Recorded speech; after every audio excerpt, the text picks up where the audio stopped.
Well, hey there, my friends, and welcome back to Carpo's channel. Today is December 26th, 2022, and my God, Christmas is over and I'm ready for a new year. I'm going to be honest, this year was a little rough at times, but it wasn't that bad. Thinking about the last few years, it's been pretty chaotic in many ways.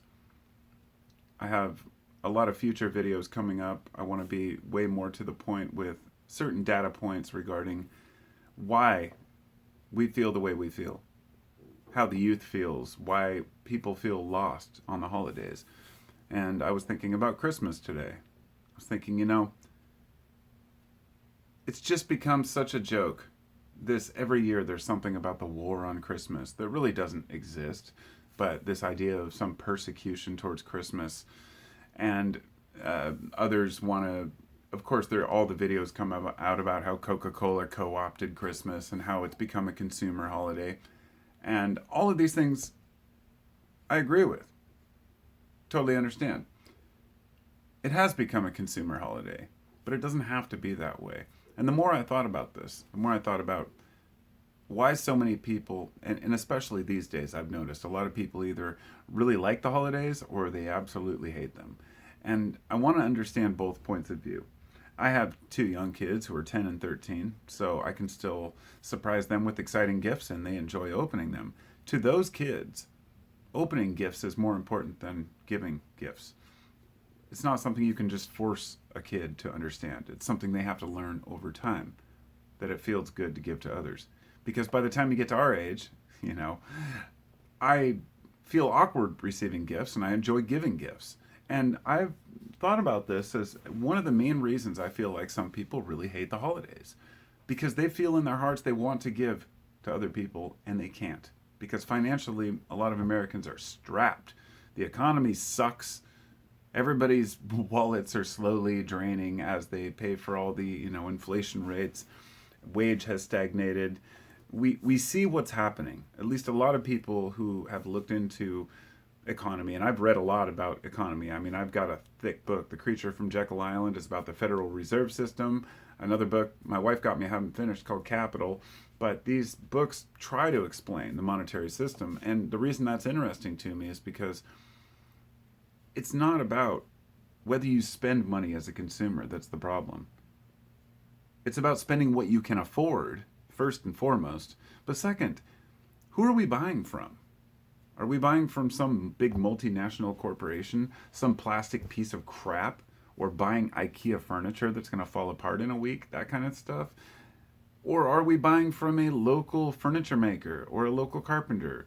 Like when I got my wife a couple of rings for Christmas, and I saw some really cool ones online, of course, but I'm not buying from some random, big, company online. I went down to the local store, and yeah, it was a little more, but they have really nice quality, well done rings, that are well made. And I was thinking about this, like, I don't always follow what I'm sitting here stating. I've been known to order online, of course, but this year's the first year I think I didn't order a single thing online for Christmas, and I wasn't really all that concerned. I buy what I feel I can afford, and gifts aren't the biggest issue. But for a lot of people, they really are. And if you can't buy your kids gifts, then it feels like crap. And so I think a lot of folks understand that and know where I'm coming from. You want to be able to afford to buy your kids the things they want, even though people would say, well, kids should be happy with what they get. Yeah, of course, but still, you know what I mean. And the the second reason why some people hate the holidays, and the one that I think is the most important, and probably even more than not having money to buy gifts, is are the people out there who don't have any family or friends to spend the holidays with. And this is huge right now. People are more divided than ever.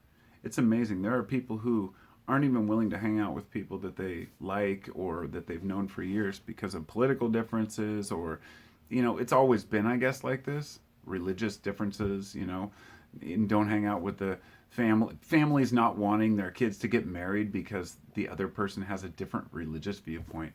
I mean, this went on forever. I mean, talk about ignorance. It's it's the world we live in.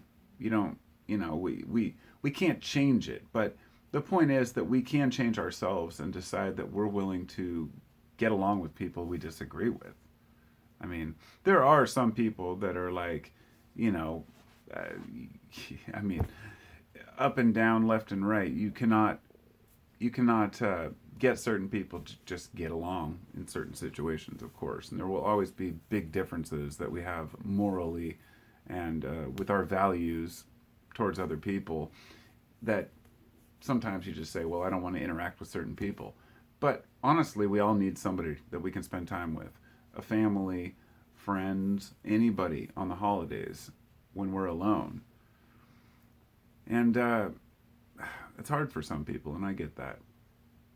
I think that loneliness is one of the biggest issues in our society. But I want to make it very clear that often we choose loneliness because we don't realize that getting out and interacting takes effort.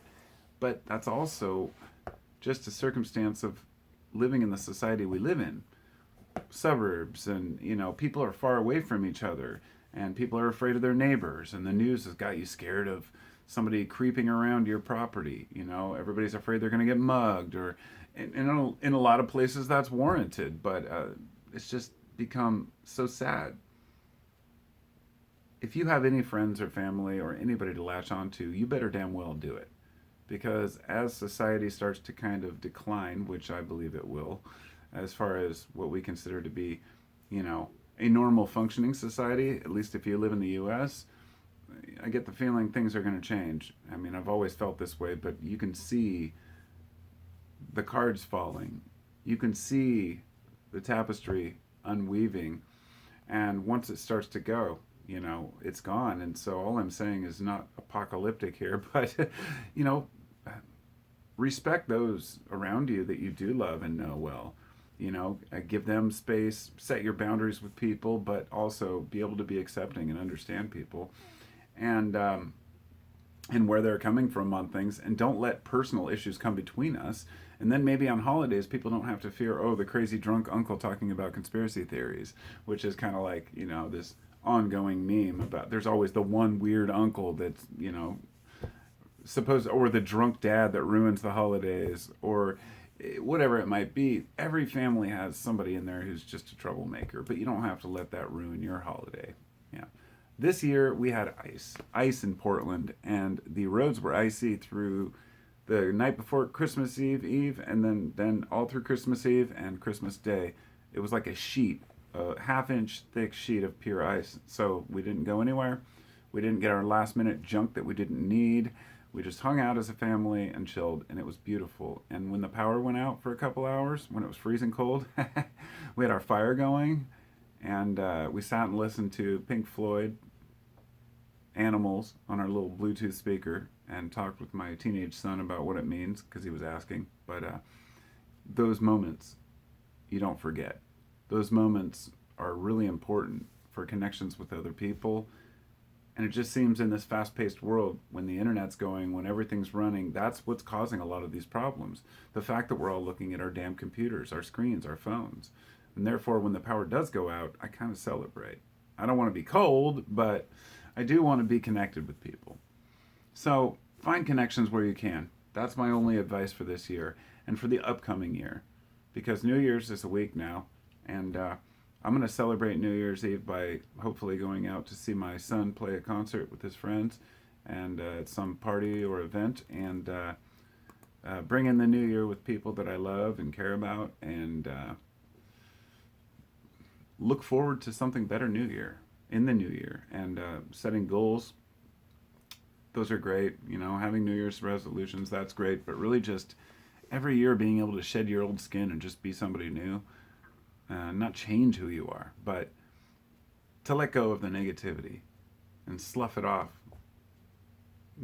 like washing some dirt off of your skin when you take a shower. It's the same thing. You've just got to be able to let it go.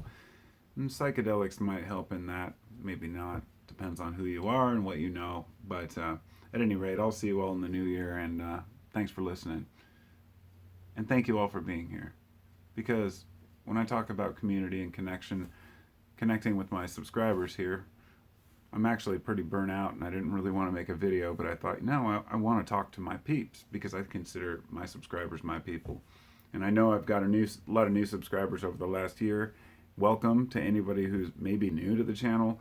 And hello to anyone who's been here from the beginning, and much obliged. Peace out. I'll see you soon. I got a lot to talk about in the new year, and I hope you'll enjoy. But we'll see.